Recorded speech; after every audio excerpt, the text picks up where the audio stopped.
know, where somebody trades the color of your eyes for your voice, or your true love, but takes that voice and puts it into another tone so they won't recognize you. Fairies are very tricky and they tend to make very interesting deals.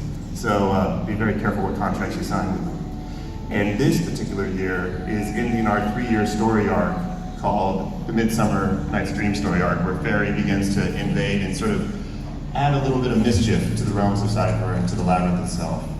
And what I'd like to do is sort of show you on our borders.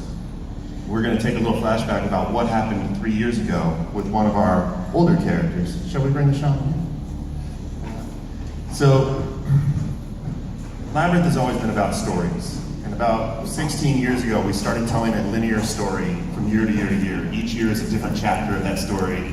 And as you come in, you see things that are going on the stages, and you hear the different pieces that we're telling. You only get a snippet of that story that has been continuing linearly every year, every night, for 16 years. The very first one that we did dealt with a shaman who took a young child and showed her all the magnificent realms of the fantasy worlds, where he would take her to see the mermaids. He took her to see Oberon and Titania. At that point, we had these still walkers that were doing it. It was a lot of fun. And he took her on this journey so that you could see this wild and untamed world. 16 years ago, there were only 5 or 6 of us on stage. There was only about 10 of us making the show. And we were having a lot of fun, but it was very humble beginnings. You know?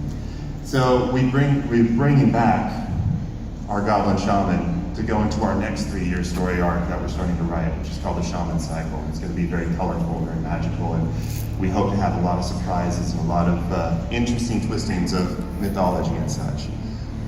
But for the last 3 years, as we've been in the Midsummer ranks, we're going to get a little bit of a flashback that no other patron is going to see on what happened in the realms of Fairy, where we had a sleeping Oberon and a sleeping Titania and a shaman who's been wandering around outside of his realm for a little too long. Would you like to see?